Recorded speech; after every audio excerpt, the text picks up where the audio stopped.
The horse could not go another mile. Mai Lin Chen knew this the way she knew most things now, by the cold, plain arithmetic of survival rather than hope. Snow came sideways across the Montana plain in sheets thick enough to swallow the horizon, and somewhere behind her, 3 days back on a trail she had lost twice already, sat the wreckage of a wagon and a husband who had died coughing blood into a handkerchief she still carried folded in her coat pocket. She was 30 years old, widowed 11 days, and freezing to death in a territory that had never once asked her permission to exist in it. The light appeared first as a suggestion, a smudge of amber against the grey wall of the storm. Mai turned her horse toward it because there was nothing else left to turn toward. Her prairie dress, once a serviceable grey wool, had gone stiff at the hem with ice. The pink scarf wrapped twice around her throat and the lower half of her face was the only color left in a world that had gone entirely white and grey and blue with cold. She did not remember reaching the porch. She remembered only the door, heavy and dark, and the sound her fist made against it, small and useless against the wind. The man who opened it filled the frame the way a door frame is not built to be filled. He was tall in the particular way of men who had spent a life doing physical work that either builds a body or breaks it, and this one had been built rather than broken, though something in his face suggested the breaking had been tried on him regardless. His eyes were a pale, winter grey, and for one long second he simply looked at her, a woman half frozen on his porch in a storm that had not let up in 6 hours, and said nothing at all. "Please," Mai said, and her voice cracked on the single word, betraying just how close to the end of herself she had come. "Get inside," the man said. Not a question. Not even much warmth in it. But his hands were already moving, one arm circling behind her shoulders before her knees could finish giving out beneath her. His name, she would learn within the hour, was Joseph Calder, and the ranch belonged to him alone, had belonged to him alone for 6 years, ever since a fever took his wife in the same kind of winter that had nearly taken Mai tonight.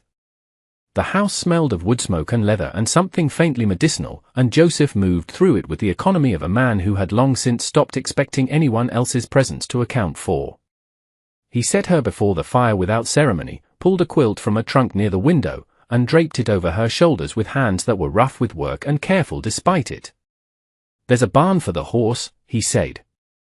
"I'll see to her once you're settled."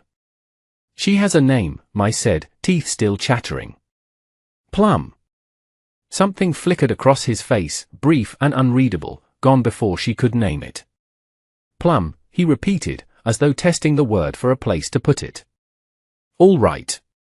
He left her by the fire and went out into the storm without another word, and Mai sat wrapped in a stranger's quilt in a stranger's home, listening to the wind howl against clapboard walls, and understood that she had traded one kind of danger for another kind entirely, though she could not yet say which frightened her more. Joseph Calder was, the town of Miller's Bend would have told her had she asked anyone there, a man the community had quietly given up on. 6 years since Anna Calder's death, and Joseph had not once come to a social, had not once accepted an invitation to Sunday supper, had not once, so far as anyone could recall, spoken more than a dozen words to a living soul who was not buying his cattle. Broken, the town called him, when they spoke of him at all, though never to his face, because Joseph Calder was also, undeniably, the finest rancher in 3 counties, and even broken men who ran their operations with that kind of precision earned a certain deference. Mai knew none of this yet. She knew only the fire, and the quilt, and the ache in her chest that had nothing to do with cold. She woke the next morning in a narrow bed in a room that had clearly not been used in years, the dust disturbed only where Joseph must have hastily cleared a space the night before. Through the frost-rimed window she could see the storm had not broken. If anything it had worsened, the world outside reduced to a churning white nothing that made the horizon impossible to locate. She found Joseph in the kitchen, feeding the stove with the same economical movements he seemed to apply to everything. "You should not be up," he said, without turning. "I heal quickly," Mai said, though the words cost her more breath than she wanted him to notice. "Your husband," Joseph said, finally turning to face her, his grey eyes steady in a way that made her want to look away and refuse to at the same time.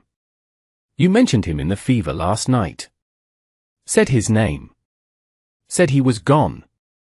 Mai's hand found the handkerchief in her coat pocket without her permission, the fabric worn soft now from 3 days of carrying it like a talisman. "William," she said. "He took ill on the trail." Consumption, I believe, though we never had a doctor confirm it. We were traveling to California.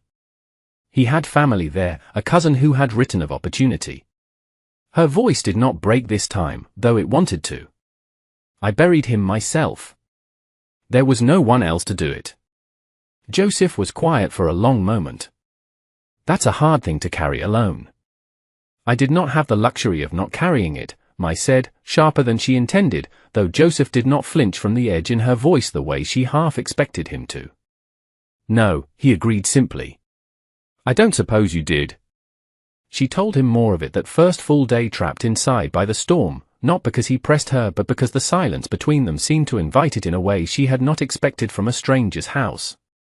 She told him of the wagon train they had joined out of Independence, 22 families bound west with promises of land and opportunity, and of William's cough that had started as something small enough to ignore and grown, over 6 weeks of hard travel, into something that left blood on his handkerchief and then, finally, left nothing of him at all. The wagon master wanted to leave him, Mai said, staring into the fire rather than at Joseph. Said we were slowing the party, that winter was coming faster than we were, and a man too sick to walk was a man the whole train would suffer for. I told him we would catch up on our own. I did not know, when I said it, that catching up would mean burying my husband with a shovel I borrowed from a family who did not ask for it back, and riding on alone with no one left to catch up to. You buried him yourself, Joseph said, not a question, something in his voice that suggested he already understood exactly what that labor cost a person. The ground was half frozen, Mai said. It took most of a day. I did not have proper tools. I do not think I have fully felt any of it yet. I think the feeling is still somewhere behind me on that trail, waiting for me to slow down enough to let it catch up. Joseph did not offer platitudes, did not tell her that time healed such things or that William was in a better place, the kind of empty comfort she had already grown weary of hearing from strangers along the trail who meant well and understood nothing. He simply nodded, once, as though her account had been received and weighed and found to carry the full truth of its own weight, and said nothing further on the matter that night. The storm kept them both inside for 4 more days, for days in which the ordinary rhythms of survival forced a strange, careful proximity between two people who had every reason to keep their distance and no practical way of doing so. Mai found herself, on the 2nd day, standing at the stove making a broth from the dried beef and onion she found in Joseph's pantry, because sitting idle while a stranger fed her felt like a debt she could not tolerate owing. You don't need to do that, Joseph said, watching her from the doorway. I am aware I don't need to, Mai said, not looking up from the pot. I am choosing to. There's a difference, and I would think a man alone on a ranch this size would understand the value of not questioning free help. Something that was almost a laugh, quick and rusty, escaped him before he could stop it, as though the sound surprised him as much as it surprised her. Fair point, he said, and retreated back toward the barn to see to the animals, leaving Mai standing at the stove with her heart beating strangely fast, wondering at the sound of a man's laugh that seemed, by the town's own account, to have gone extinct years earlier. By the 3rd day, the silence between them had begun to develop its own particular grammar, comfortable in places it should not have been comfortable so soon. Joseph spoke little, but what he said carried weight, each sentence considered before it left him. Mai found herself watching his hands as he worked, the deliberate care he took splitting kindling, mending a bridle, the specific gentleness with which he handled plum despite his hands being calloused and scarred from decades of harder work. On the evening of the 3rd day, snowbound and restless, Mai found a small shelf of books near the hearth, most of them practical, a volume on animal husbandry, an almanac gone soft at the corners from handling, but tucked among them a single slim book of poetry that seemed strangely out of place in a house otherwise built entirely around function. Anna's, Joseph said, when he noticed what she held, though there was no sharpness in the observation, only a quiet acknowledgement. She liked to read aloud in the evenings. I never had much use for poetry myself, but I liked listening to her voice more than I cared about the words. Would you mind, Mai asked carefully, if I read a little? Not because I mean to replace anything. Only because the silence in a storm this size can grow heavy, and I find words help carry it. Joseph considered this for a long moment, something moving behind his grey eyes that Mai could not fully read. Go ahead, he said finally, and settled into the chair across from her, and for the better part of an hour I read aloud from a dead woman's book of poetry while a living man listened with his eyes closed, and something in the room shifted, quiet and unspoken, though neither of them remarked on it. "Your wife," I said on the third evening, the words arriving before she had fully decided to say them. They sat across from each other at the small kitchen table, the fire throwing long shadows against the walls. The town, when I passed through Miller's Bend before the storm caught me, mentioned her. I did not ask. Someone simply told me, unprompted, that you had lost your wife some years ago. Joseph's jaw tightened, and for a moment I thought she had pushed too far, crossed some boundary she had no right crossing after only 3 days beneath his roof. "Anna," he said finally, the name arriving quiet and careful, like something handled with both hands. "Fever took her 6 winters ago. We had been married for years. No children." His eyes met hers across the table, direct and unguarded in a way that startled her. "I built this house for 2 people. I have lived in it alone for 6 years, and I stopped expecting that to change."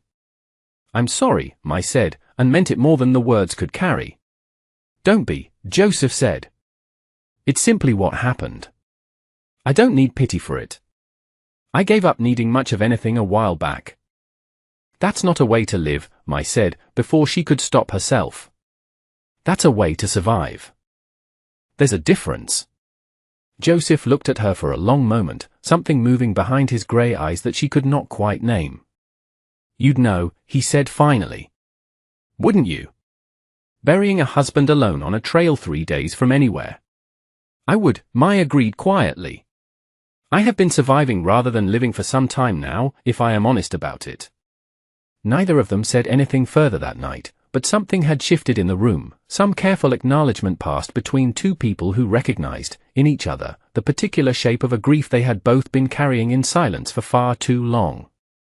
The storm broke on the 5th morning, the sky clearing to a hard, bright blue that made the snow-covered plains ache to look at. I stood on the porch wrapped in Joseph's spare coat, watching the light change the world outside from something menacing into something merely vast, and understood that she now had no reason left to stay. "You'll be wanting to continue on to California," Joseph said, coming to stand beside her, his breath fogging in the cold air. "Once the road's clear enough for travel." I considered the question longer than she expected to. "William's cousin does not know I exist," she said finally. "We were traveling to introduce me. Without William, I am simply a stranger arriving on a doorstep with no claim to anything there." She looked out at the white expanse of Joseph's land, the fences half buried in drift, the cattle huddled dark against the horizon. "I don't know that I have anywhere left to continue on to." Joseph was quiet for a long moment. "I could use help through the winter," he said finally, the words coming out careful and measured, a man testing weight on ice he was not certain would hold. "Not charity. Real work. I've been running this place alone 6 years and there's more of it than one man can properly manage, especially through calving season. I would pay you fair wages, provide room and board, nothing more implied by the arrangement than exactly what I've said." I studied his face, searching for whatever motive might be hiding beneath the plain, careful offer, and found only the same steady honesty she had come to expect from him across 5 days of forced proximity. "All right," she said. "Until spring, then. We'll see how the arrangement suits us both." What I did not anticipate was how quickly her presence would become the subject of Miller's Bend's careful, watchful attention. Word traveled fast in small territories, faster still when the word concerned a widower the town had long since written off suddenly sharing his ranch with a Chinese widow nobody in town could place a history to. By the time I rode into town 3 weeks later for supplies, accompanying Joseph on what had become a routine trip, the stares had already arranged themselves into something closer to open hostility. "Didn't take you long, Calder," said a heavy-set man loading flour sacks outside the general store, his voice pitched loud enough to carry across the street. 6 years alone and now you've got yourself some foreign woman keeping house. Folks talk, you know.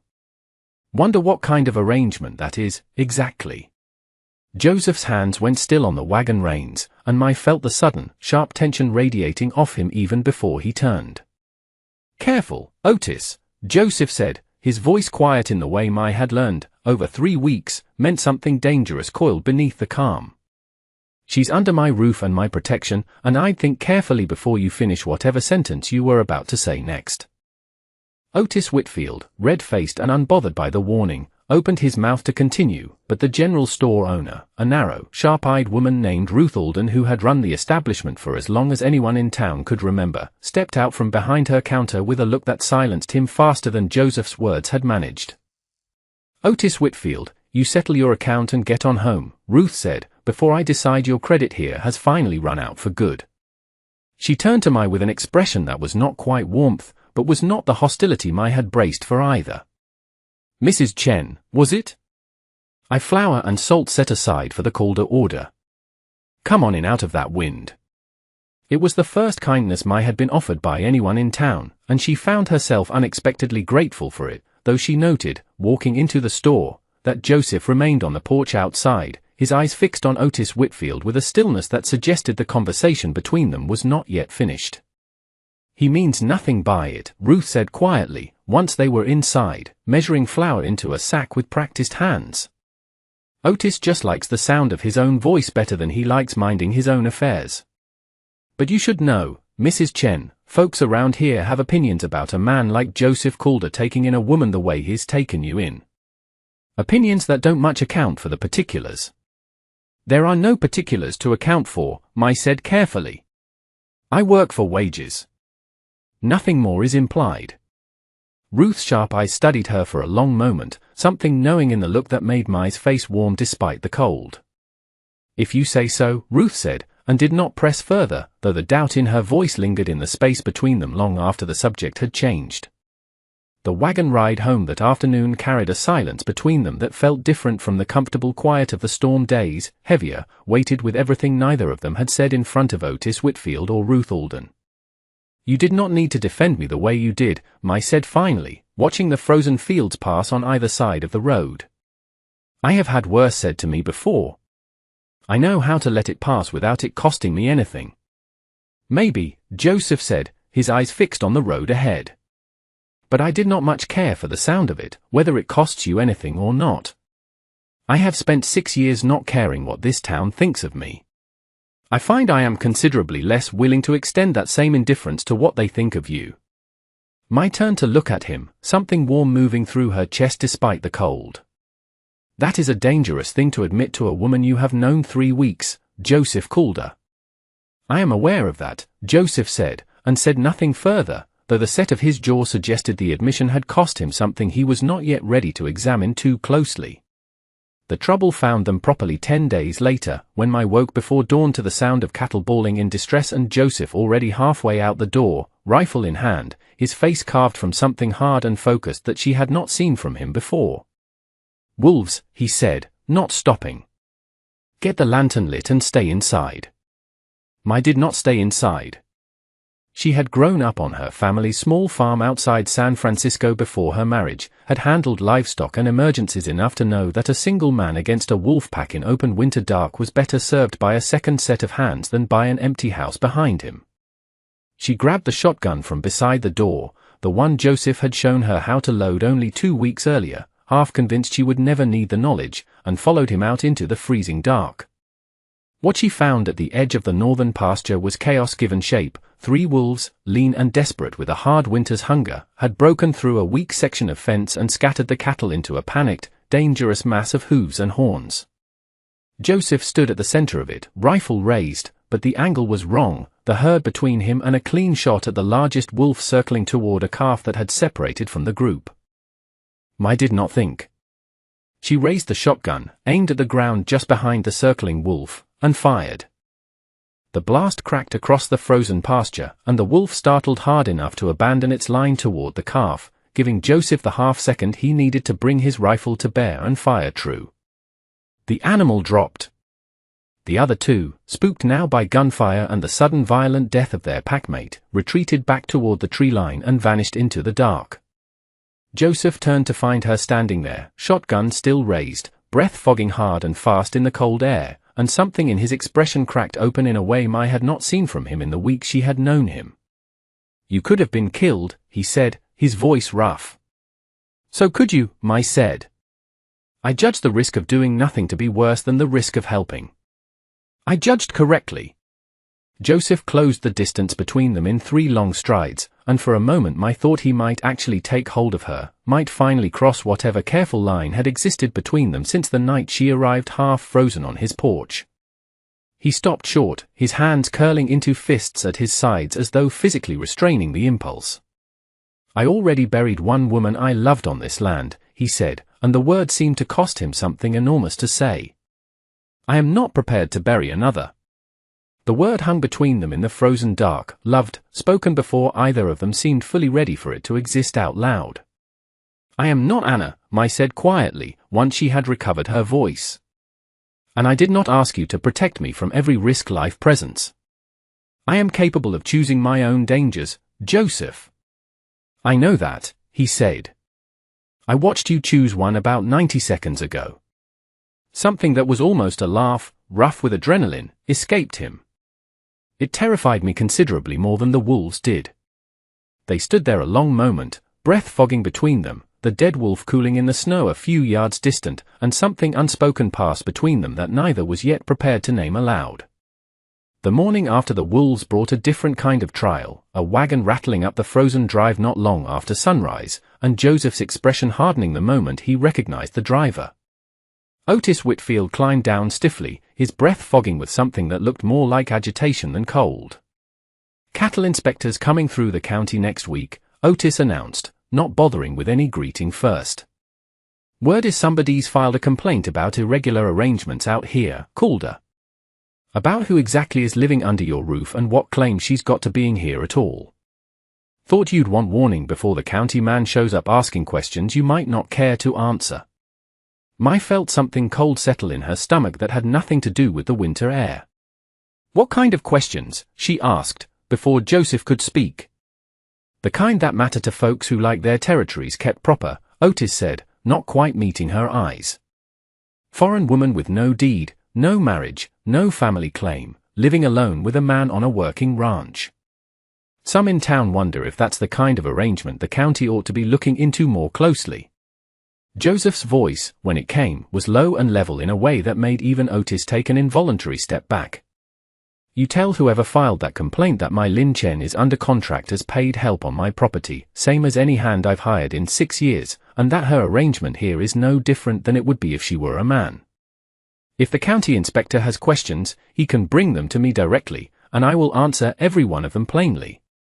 But I'd think carefully, Otis, about whose business you're carrying before you carry any more of it up my drive. Otis left without further argument, and Joseph stood watching the wagon disappear down the frozen road for a long moment before turning back to Mai, something apologetic in his expression that she had not seen from him before. I did not think it would come to this, he said. I should have anticipated it sooner. It is not your fault, Joseph, Mai said, though the cold feeling in her stomach had not entirely left her. The world has never much cared to make room for a woman like me without demanding an explanation for it first. Then we will give the inspector whatever explanation satisfies the law, Joseph said, and nothing further than that.